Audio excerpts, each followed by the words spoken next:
Hola, muy buenas noches, hermanos y amigos, les saludo nuevamente. Estamos aquí desde casa, hoy día sábado, pasadita de las 19:30 horas, ¿no? Para ser más exacto, menos cuarto. Bueno, le doy la bienvenida a este nuevo video donde compartiremos la palabra del Señor, agradeciendo los comentarios, la gente que nos acompaña, hermanos de nuestra congregación que están ahora ligados, ¿no es cierto?, a través de este medio, ¿no? Bienvenido, estamos un poquito complicados, ¿no? Pero seguimos orando para que tengamos la salida pronto y podamos dejar atrás estos meses tan difíciles que hemos atravesado, ¿no? Que ha atravesado también la Iglesia del Señor. Bien, quiero compartirle algo de la palabra profética, especialmente en Mateo 24, ¿no? Jesús va a responder algunas preguntas que le hacen los discípulos y todo el capítulo 24 tenemos un relato maravilloso de los últimos tiempos, de los sucesos que algunos están ya transcurriendo y otros están para suceder, ¿no? Los que conocemos la palabra o el pueblo que conoce la palabra sabe que ya hay algunos de estos acontecimientos que ya se están desarrollando sobre el mundo y viene la hora de los sucesos que faltan, que serán sucesos extraordinarios y que tienen que ver exclusivamente con la iglesia, con el pueblo de Israel y con el mundo también, ¿no? Pero para entender, porque hay mucha confusión con la interpretación de Mateo 24, usted habrá escuchado muchas predicaciones, ¿no? Cuando se refieren a la venida del Cristo, hemos escuchado decir, ay de las que crían en aquellos días. Algunos han afirmado incluso que esto es porque el Señor se llevará a los niños y incluso las que están embarazadas, se llevará a los niños de sus vientres. Una cosa tremenda que no tiene ningún asidero, ningún fundamento. Habrá escuchado también decir cansadas veces, ¿no? No pasará esta generación hasta que todo esto acontezca, ¿no? Y ahí se comienzan a hacer cálculos desde que el pueblo de Israel se constituyó como nación en 1948 y se hacen los números y se calcula para saber la venida de Cristo. Pero para no tener estas confusiones, porque también dice los que están en la terraza no descienda a tomar nada en su casa, los que están en Judea huyan a los montes. Y acá tenemos que darnos cuenta que ninguno de nosotros va a estar en Judea, ni tendrá nada que ver cuando el Señor venga, que estemos en la terraza, estemos en la cama, estemos en el campo. Tampoco tiene que ver, ¿no es cierto?, sobre las que crían en aquellos días.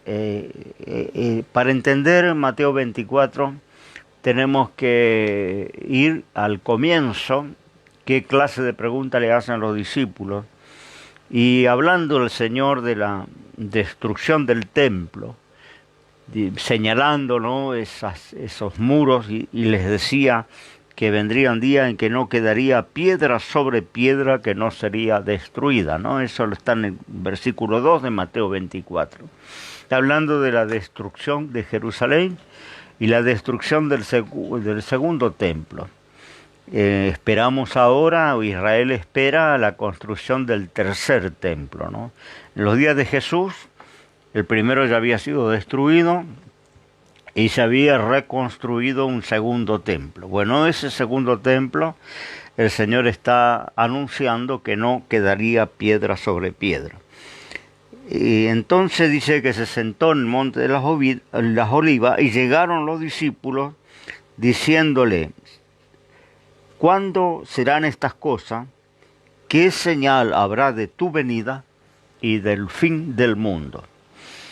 está hablando, le están haciendo varias preguntas, ¿no? Para entender, por eso siempre la escritura se debe tomar en su contexto, y cuando tomamos textos aislados podemos afirmar cualquier barbaridad. Acá el contexto o la respuesta que va a dar Jesús se refiere a varios acontecimientos. La destrucción de Jerusalén, porque él hablaba de esto y dijeron, ¿cuándo serán estas cosas? ¿Cuándo será la destrucción de Jerusalén? Él va a incluir en el relato profético la destrucción de Jerusalén. Luego, ¿qué señal habrá de tu venida? Allí va a relatar muchos acontecimientos que tienen que ver con la segunda venida del Señor, pero indudablemente tenía que incluir el arrebatamiento de la iglesia, porque eso va a ocurrir antes de la segunda venida. No podía el Señor avanzar a la segunda venida sin mencionar el traslado de la iglesia. Va a hablar de la tribulación, de la gran tribulación, de los tiempos finales, y va a llegar hasta ya el fin del mundo, que por supuesto va a suceder después del milenio, después que la iglesia se vaya, después que Cristo establezca su reino con cabecera en Jerusalén de 1000 años. Allá en el final puede el Señor mostrar lo que sucederá cuando, bueno, los elementos ardiendo, como dice Pedro, pasarán con gran estruendo, el cielo será enrollado y todas las cosas que hay en la tierra serán quemadas y Dios hace un cielo nuevo y una tierra nueva, ¿no? Esa palabra del apóstol San Pedro habla del fin del mundo, ¿no? Allá en el final del milenio. Entonces, como hay una gran confusión con esto, el Señor va a entrar en el relato profético, y el Señor tenía una particularidad cuando Él hablaba. Muchas de las cosas hablaba en figuras retóricas, en parábolas. Los discípulos dijeron en una oportunidad, ¿por qué no hablas claramente para que entendamos? Porque algunas parábolas Él las explicaba y otras quedaban para la interpretación del oyente, ¿no? Y el Señor dice, ¿por qué? Para que los entendidos entiendan y el resto no entienda, no crean y no se salve. Entonces es una revelación para los hijos de Dios, y entonces siempre hay esta forma retórica de hablar. Acá no hay mucha figura retórica, pero sí el Señor entremezcla los acontecimientos, salta de un suceso al otro, siempre contestando las preguntas de los discípulos. Y si nosotros leemos todo el relato en forma corrida, desde el verso 1 al último versículo, vamos a ver una gran mezcla de acontecimientos que algunos tenían distancia de siglos entre otros, ¿no? Algunos de años, otros de siglos, pero siempre teniendo en mente que la respuesta de Jesús viene en colación a las preguntas que hacen los discípulos. Los discípulos preguntaron algo y Él va a relatar eso, ¿no? Pero bueno, allí va a hablar de la gran tribulación, allí va a hablar de las señales del fin, de la segunda venida, del arrebatamiento de la iglesia, de la destrucción de Jerusalén, que de cierto no iba a pasar una generación, porque en el año 70, ¿no?, las legiones del emperador Tito arrasaron con Jerusalén, destruyeron el templo, prendieron fuego a la ciudad, se robaron todas las riquezas, todos los vasos del templo, todos los utensilios fueron robados. Antes de hacerlo, el emperador sacrificó un cerdo en el altar hebreo. Esto también tiene un correlato cuando dijo, cuando veáis la abominación desoladora en el lugar santo, ¿no? Y no pasó una generación hasta que todo fue derrumbado y destruido después de que Cristo fue a los cielos, ¿no? Él estaba hablando de eso, la destrucción de Jerusalén. Que están en Judea, huyan a los montes. Hay de las que crían porque dicen que las legiones del emperador decapitaban a los niños o los estrellaban contra los muros en la presencia de sus madres. Las embarazadas con sus espadas le abrían el vientre y le arrebataban su hijo. Todo esto aconteció históricamente, está en los libros históricos del pueblo hebreo, está descrita esta destrucción, esta destrucción avasalladora que ocurrió. Ya les digo, 70 años, una generación bíblica. Dice que los más robustos llegarán a 80 años, así relata la palabra. Entonces, no pasó una generación cuando sucedió ese acontecimiento y no quedó piedra sobre piedra, y hasta hoy el pueblo hebreo no pudo reconstruir su templo. Están luchando para hacerlo y lo van a hacer en el reinado del anticristo. Quizás cuando comience a manifestarse este personaje, comience la construcción del tercer templo. Para hacerlo, ya tiene una gran dificultad. Dice que tienen todos los elementos, todos los materiales, el mobiliario. A través de los estudios genéticos han individualizado la tribu de Leví, porque necesitan volver a instaurar el sacerdocio, y el sacerdocio inevitablemente tiene que ser de los levitas.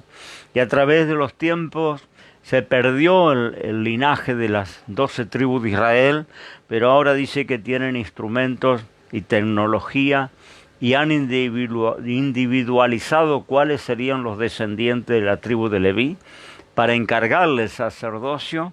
Tienen todo.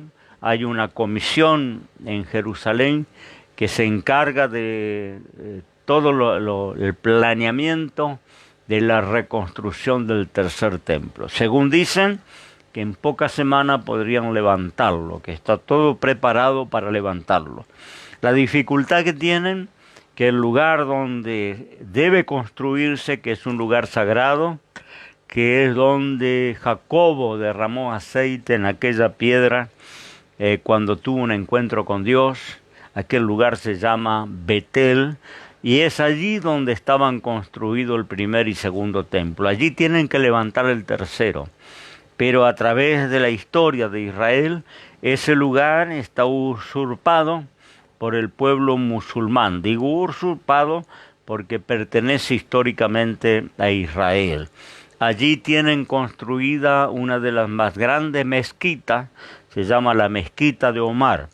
Entonces, para ellos recuperar ese lugar, tiene que haber un acontecimiento que libere este pedazo de tierra, es un monte, y que la Mezquita de Omar desaparezca, ¿no? Cuando esto lo logren, van a comenzar la reconstrucción del tercer templo. Entonces, ¿qué está diciendo el Señor? ¿Qué está relatando la destrucción de Jerusalén? Lo que sucedió con el pueblo hebreo, la gran matanza de estos legiones de este emperador, ¿no? Quisieron llevar un cautivo, mataron jóvenes, mujeres, una gran matanza, que el Señor relata acá, que eso iba a suceder. Pero luego, como las preguntas eran amplias en varios temas, el Señor va a entrar en la segunda venida, las señales que hay antes de la segunda venida, va a relatar algo también de las señales del fin. Es ahí donde no tenemos que confundirnos y separar claramente cada respuesta del Señor a las preguntas que le fueron hechas, ¿no? Digo, indudablemente tenía que pasar por el arrebatamiento, no ocurrirá la segunda venida si el Señor primero nos lleva a la iglesia, y son dos cosas bien diferentes, bien distinguidas en la palabra, que muchos se confunden, ¿no? Porque dicen que va a haber una sola segunda venida, que algunos me han llegado a preguntar, entonces hay tres venidas. No hay tres venidas, hay solo dos. La primera, que vino a ser el Salvador, a morir en la cruz, y la segunda, que vendrá con la iglesia acompañado de los ángeles a establecer su reino en la tierra. La otra no se llama venida porque Él no desciende en esta tierra, sino que la iglesia sube, Él no baja, nadie le ve, y la segunda venida dice, todo ojo le verá, se mostrará la señal del Hijo del Hombre sobre la tierra y todo ojo le verá. Y desciende, como dice Zacarías, en el mismo lugar donde ascendió, en el monte de las Olivas. Y cuando apoya sus pies, la tierra se abre de un extremo al otro, ¿no es cierto? Y allí viene acompañado de los santos millares de ángeles y de su iglesia, establece el reino, desciende la Jerusalén del cielo, establece la cabecera del reino en la tierra oriental, ¿no? Esto está relatado en las profecías, pero yo le quiero leer algo en Mateo 24, donde vemos claramente esta diferencia. Está hablando de los falsos cristos, podemos leerlo, verso 24, capítulo 24, verso 24, se levantarán falsos cristos, falsos profetas, y darán señales grandes y prodigios de tal manera que engañarán, si es posible, a los escogidos. He aquí, lo he dicho antes, así que si os dijere, aquí en el desierto está, no salgáis, he aquí en las cámaras, no creáis, porque como el relámpago que sale del oriente y se muestra hasta el occidente, así será también la venida del Hijo del Hombre. Donde quiera que estuviera el cuerpo muerto, allí se juntarán las águilas. Está diciendo, está relatando el arrebatamiento. Será como un relámpago, será algo de milésimas de segundo, será un acontecimiento en un abrir y cerrar de ojos. No está hablando de un descenso literal, no está hablando de que con el resplandor en la segunda venida mata la Trinidad satánica, el falso profeta, la bestia, el anticristo, el falso profeta, el anticristo que es llamada o se determina como la bestia, y Satanás es atado. Un ángel del cielo desciende con una gran cadena y es atado por 1000 años.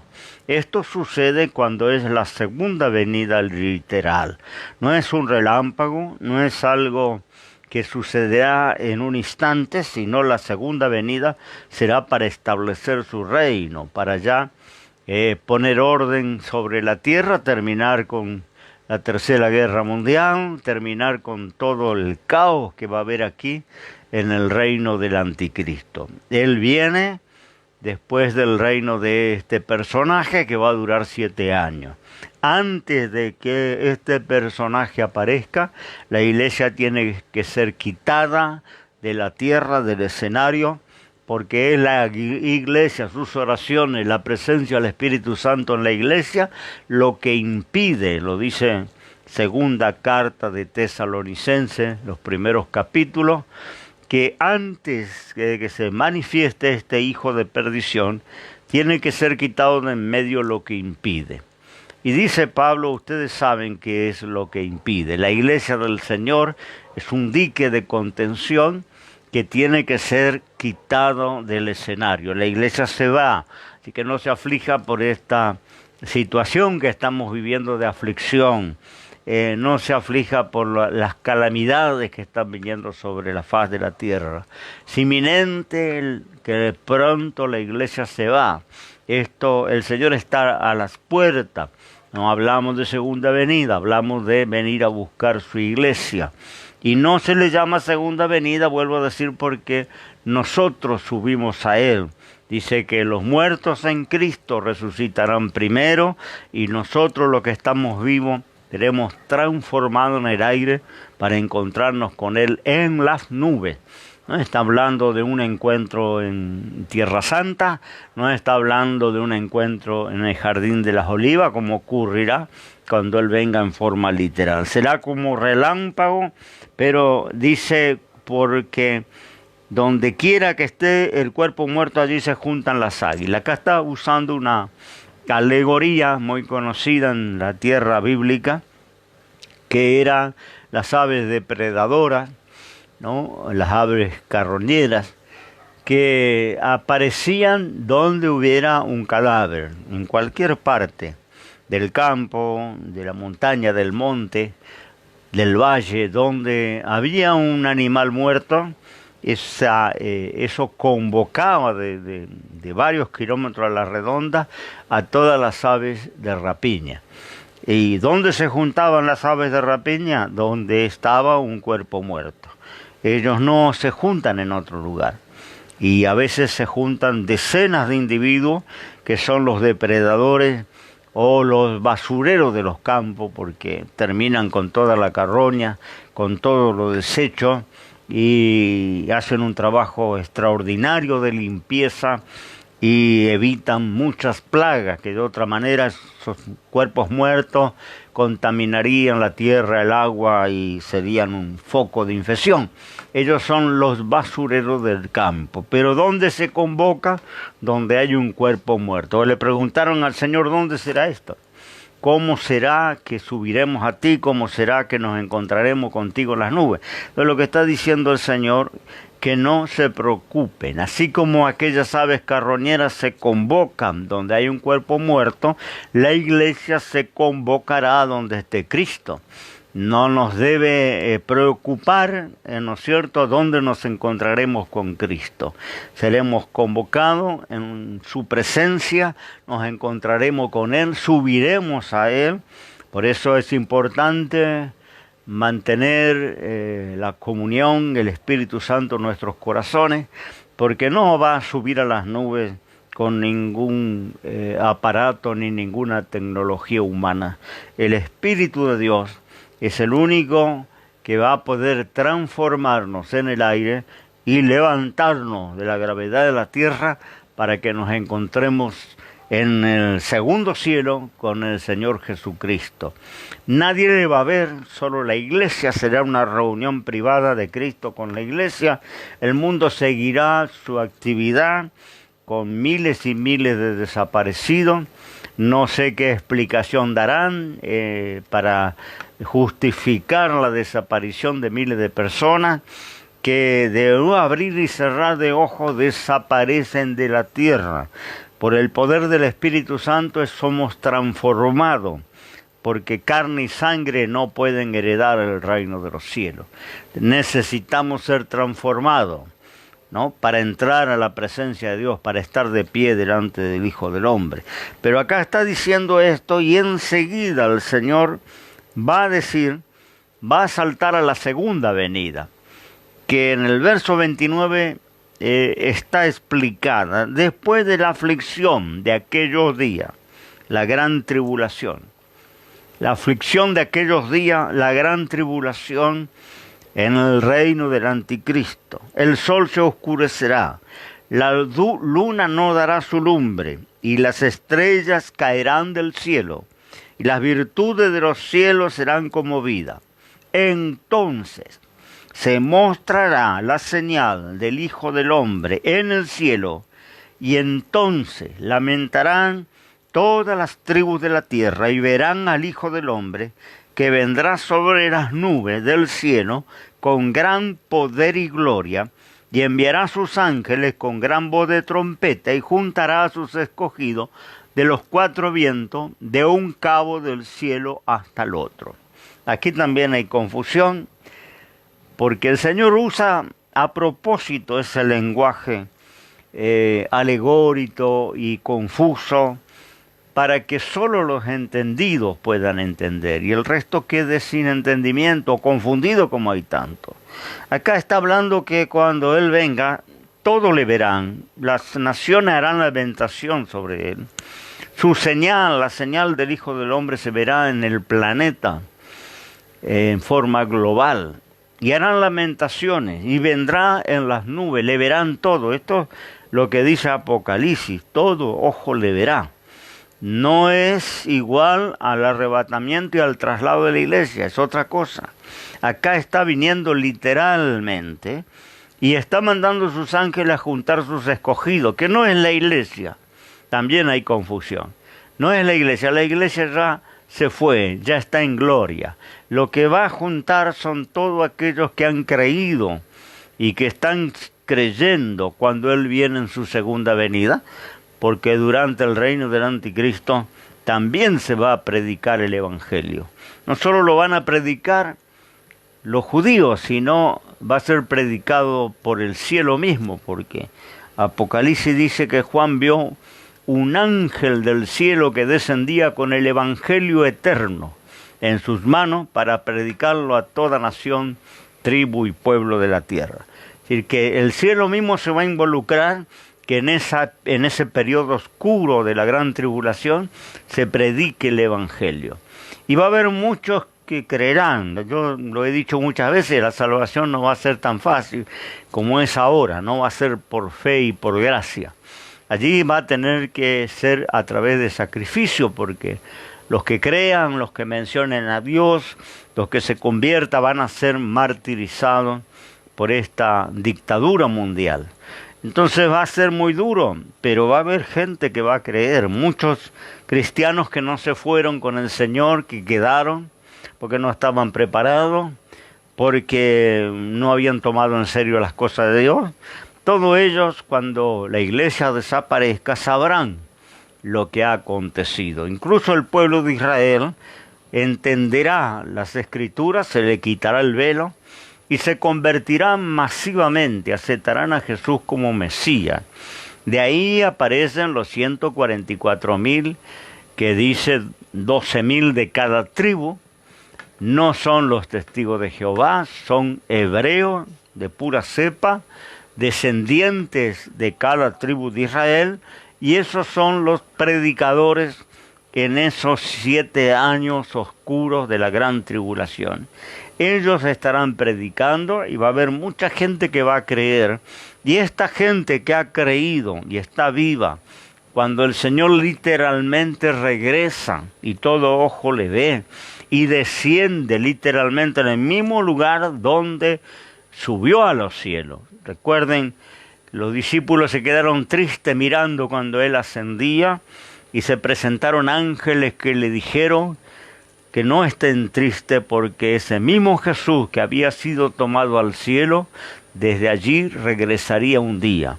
Y Zacarías nos revela que descenderá en el monte de las Olivas, en el exacto lugar desde donde subió.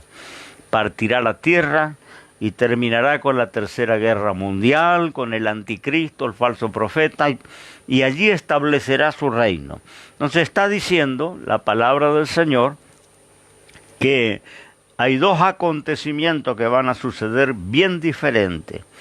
En el primero la iglesia se va, así que no se aflija porque no vamos a estar cuando las cosas se pongan más difíciles.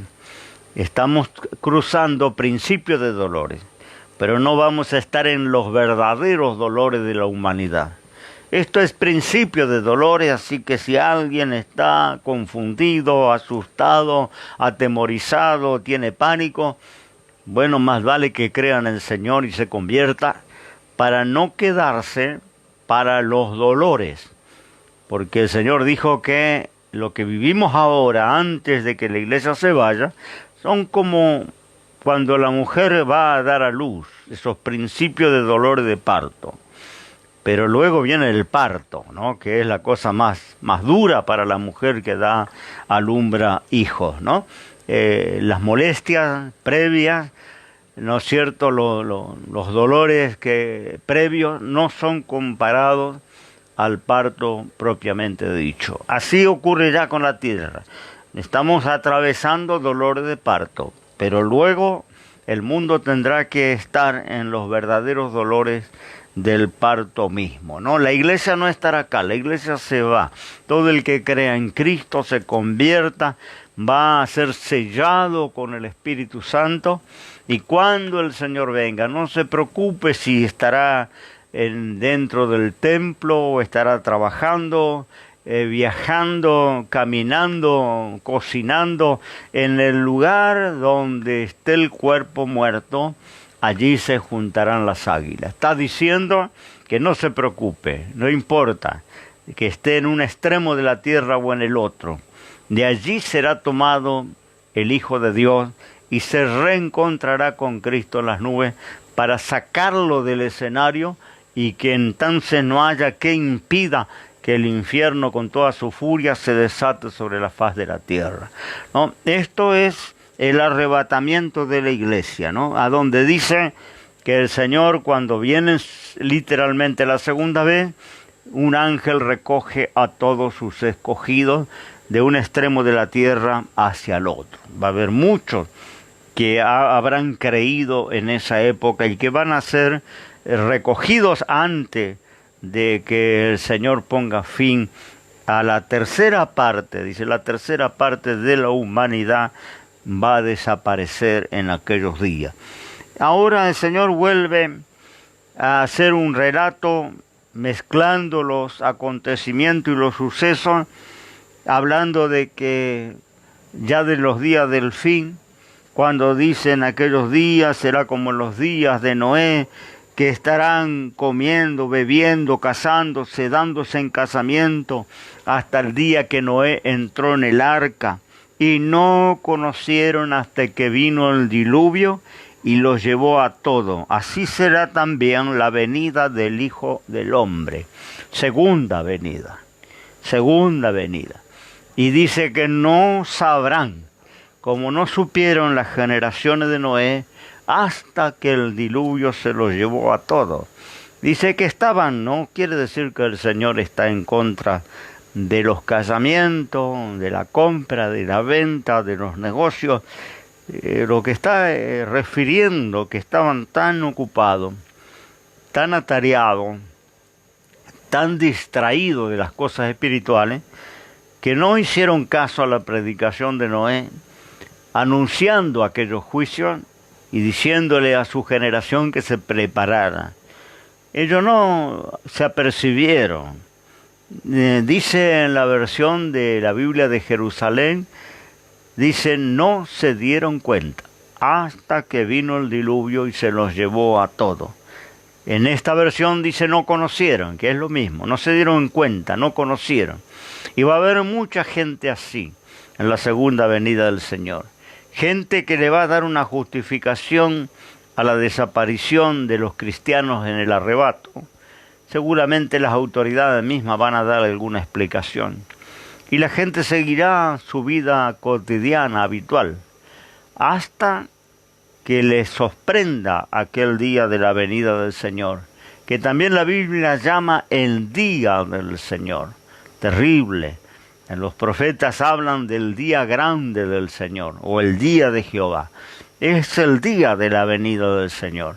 Un acontecimiento que cambiará la historia del mundo entero y de las naciones enteras, porque nada será igual, ¿no? Están diciendo que después de la pandemia nada será igual. No, después de la venida de Cristo nada será igual, ¿no? Pero enseguida que el Señor habla de su segunda venida de nuevo, vuelve a hablar del arrebatamiento. Verso 40, estarán dos en el campo, el uno será tomado y el otro será dejado. Dos mujeres moliendo en un molinillo, la una será tomada y la otra será dejada. Velad pues, porque no sabéis a qué hora ha de venir vuestro Señor.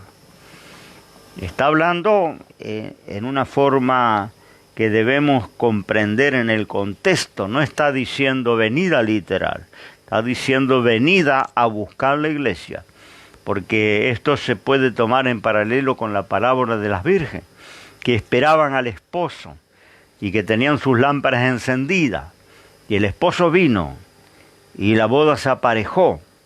Boda quiere decir la reunión de la novia con el novio, cuando se desposa.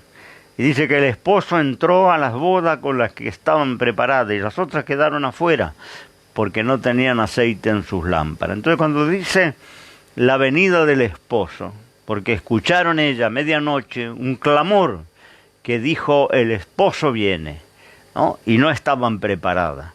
Entonces esto es lo que está relatando Jesús, el traslado de la iglesia, no la segunda venida. La segunda venida no va a tomar uno y otro va a dejar. Acá sí, porque quiere relatar el Señor que va a haber incluso matrimonios donde uno de los cónyuges está preparado y el otro no. Hermanos, familiares, madre, hija, que una estará preparada y la otra no. gente trabajando en el campo, quizás amigos, parientes, familiares, padre, hijo, hermanos. Uno estará preparado y el otro no. No quiere decir que va a ser una selección antojadiza, ¿no? Sino que el Señor va a llevar al que está preparado, al que creyó, al que aguarda el regreso del esposo, manteniendo la comunión con el Espíritu Santo, manteniendo su lámpara con aceite. Y habrá otro descuidado que no le interesó mucho la vida espiritual, que conoció al Señor, congregó en una iglesia, pero luego se enfrió y hasta dejó de creer que el Señor vendría. Estos serán dejados, ¿no? Está hablando arrebatamiento, porque en la segunda venida no va a haber esta selección de personas, ¿no? En la segunda venida Él viene acompañado de la iglesia con sus santos millares, ¿no? Dice la palabra del Señor que velad porque no sabéis la hora que ha de venir vuestro Señor. Sabéis que si el padre de familia supiese que vela el ladrón había de venir, velaría y no dejaría minar su casa. Por tanto también vosotros está percibido porque el Hijo del Hombre ha de venir a la hora que no pensáis. Está hablando de algo sorpresivo, que tiene una coincidencia cuando dice como el relámpago, y todos hemos visto alguna vez en una tormenta un relámpago, es un instante, son segundos, donde el cielo se ilumina y luego se desvanece. Dice que será así y será como un ladrón, que si el dueño de casa sabe cuándo el ladrón le va a robar, velaría y no le minaría su casa. Pero dice que le sorprenderá a muchos como ladrón, quiere decir será algo imprevisto, algo de repente, que va a sorprender a muchos. Hay otros que estarán velando y preparados y aguardando el regreso de su Señor. Por eso enseguida va a decir, ¿no? Un buen siervo aquel que el Señor halle, ¿no es cierto?, siendo fiel. ¿No? Porque va a haber algunos que el Señor va a encontrar velando y aguardando, pero también va a haber muchos que van a estar despreocupados, que van a estar desconectados. Ahora mismo está pasando en esta cuarentena, ¿no? Y muchos hermanos en Cristo manteniendo su comunión, manteniéndose unidos con la iglesia, manteniendo su comunión con Dios, ¿no? Así no pudiendo congregar, pero estamos juntos como iglesia del Señor, y hay muchos otros desaparecidos, le voy a poner así entre comillas, ¿no? Que no sabemos, que a veces le vamos a ver o le llamamos por teléfono, mandamos un mensaje, pero están en otra, no les interesa mantener una comunión con el pueblo de Dios. Algunos no tienen comunión con nadie, ¿no? Pertenecen a la congregación, pero han entrado en una decadencia que no se llevan bien con nadie, no tienen comunión con nadie, no habla con nadie, no pregunta. Bueno, esto por supuesto, si el Señor viniera a levantar la iglesia esta noche, la semana que viene, ¿usted cree que estarían preparados para ir a la presencia del Señor? ¿Les encontraría el Señor velando con su lámpara encendida o tendría que ser de los que son dejados? Porque el Señor está hablando de unos serán tomados. Esto también habla del traslado de la iglesia, será tomado, subirán a la presencia del Señor. Cuando venga Cristo en su segunda venida, los que han creído se reunirán con Él, no serán tomados. Ninguno va a ser sacado de la tierra, serán juntados y se integrarán, ¿no es cierto?, al reino de Cristo. La iglesia le acompaña. Pero acá está diciendo uno será tomado, ¿no? Sacado del escenario, lo que estamos hablando desde el principio, y otro será dejado, ¿no? No sea de los que son dejados, no sea de los que se queden. Prepárese para la venida del Señor. Esto es inminente, esto está a las puertas. Ahora nadie puede dudar de este mensaje. Cuando hace 20 años atrás, 30 años atrás predicábamos esto, la gente abría los ojos grandes, movían la cabeza, y había cristianos, ¿no? Cristianos tradicionales, cristianos que hacía mucho tiempo estaban en la iglesia, que dudaban de esto, no creían en esto. Nos decían incluso hasta otros predicadores que éramos apocalípticos, que éramos, ¿no es cierto?, los que predicaban así. Me recuerdo cuando aparece el hermano Gigi Ávila, que sus predicaciones eran netamente evangelística, escatológica, y lo criticaban duramente porque nadie quería que esto sucediera ni creía que iba a suceder. Hay mucha cosa para hacer, hay mucha cosa para conquistar. Ya había entrado esa mentalidad o esa teología en la iglesia cristiana, ¿no? Conquistar, tomar, ¿no es cierto?, los poderes públicos, la justicia, tomar los gobiernos, la política, la finanza. Entonces, cuando ya se estaba implantada esta idea, hablar de la venida de Cristo era una cosa extraña, ¿no? No sonaba extraña para la mayoría de la gente.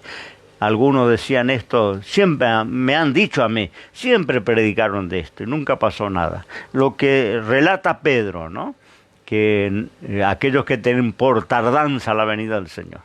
Bueno, como iban pasando los años y no sucedía nada, decíamos, bueno, esto siempre se habló, esto no va a pasar.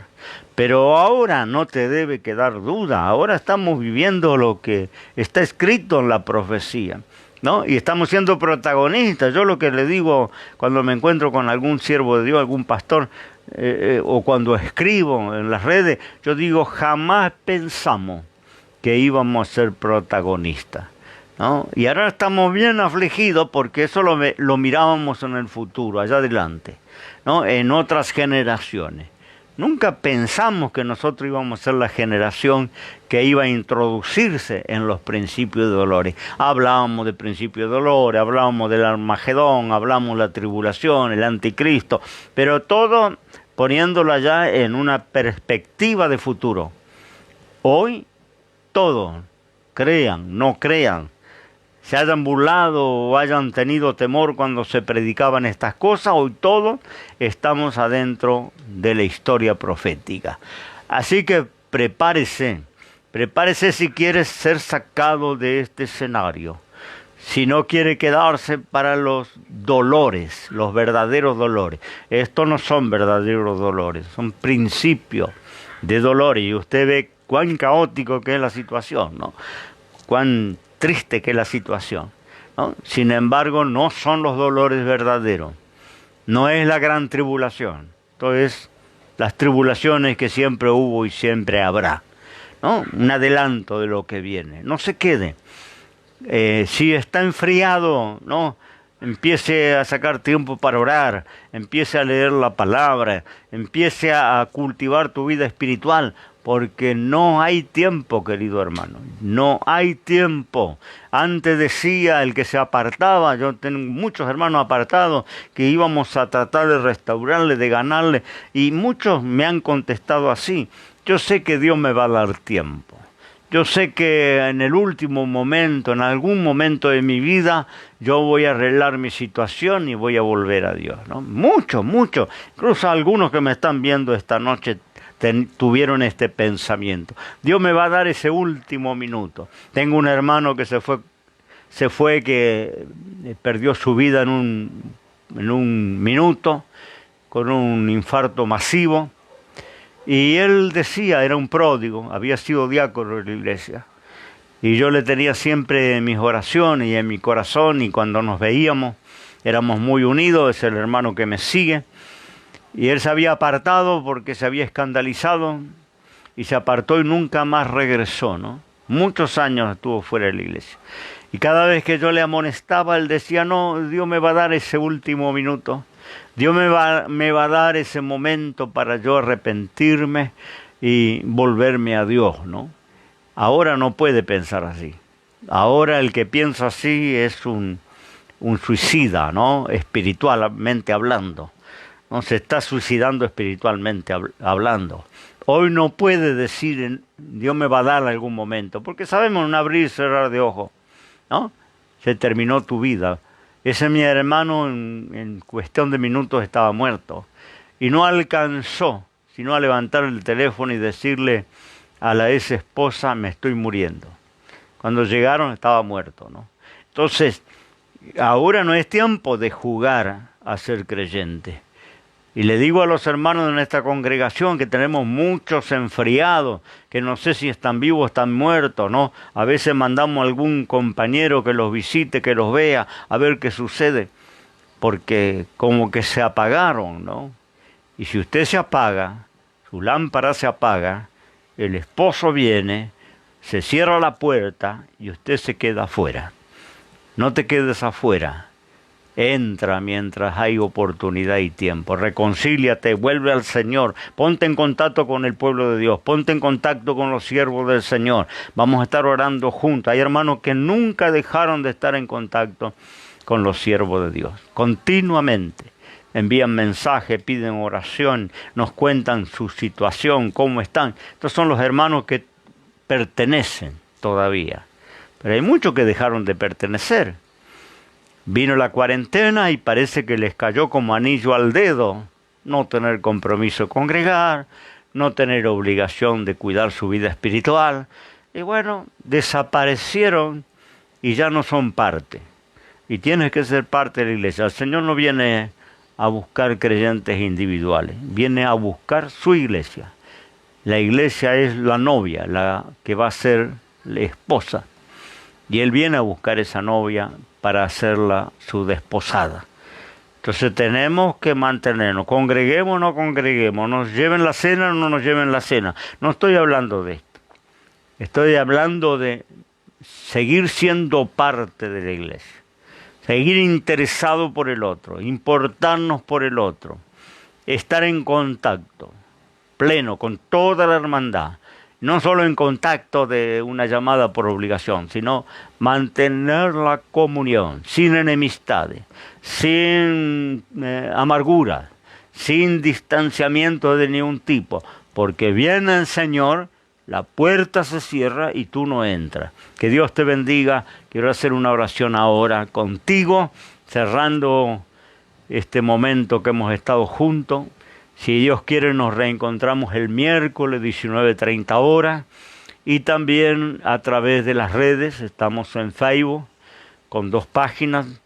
Visítenos, ponga su comentario. Si tiene alguna duda, tiene algún pedido de oración, también pueden enviarnos un mensaje o un chat, comunicarse con nosotros. Y también estamos los miércoles en programa radial que se sube a las redes también y están en internet.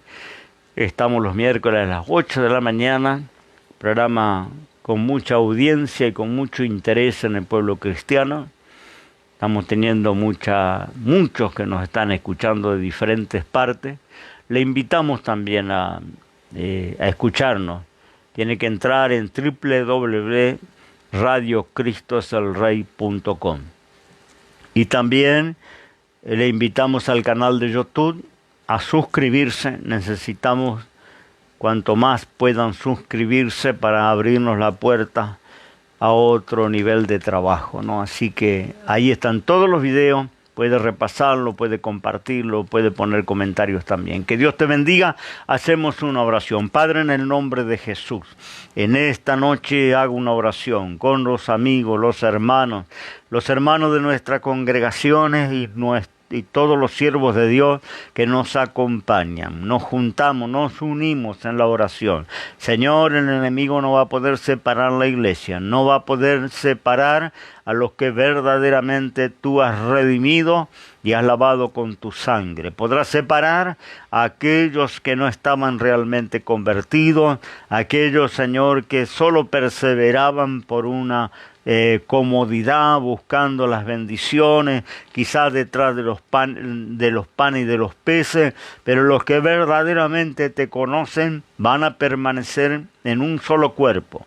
Congreguemos, no congreguemos, tengamos las ceremonias, no las tengamos, Señor, permaneceremos en esa comunión, unidos en la oración, unidos en la palabra, unidos en la doctrina y la enseñanza que hemos alcanzado, teniendo, Señor, así una congregación, una iglesia en la cual forma parte de la Iglesia Universal que tú vienes a buscar. Amado Señor, sabemos que estás a las puertas, sabemos que no hay tiempo, sabemos que está transcurriendo en el reloj profético los últimos minutos, Señor, de la historia de la iglesia en la tierra. Luego comenzará a relatarse la historia de la iglesia en gloria. Padre, te doy gracias por esta palabra y que pueda ser de bendición para los que nos acompañaron. En el nombre de Jesús, amén y amén. Dios te bendiga. Un gran abrazo virtual para todos los hermanos y nos reencontramos miércoles, si Dios quiere.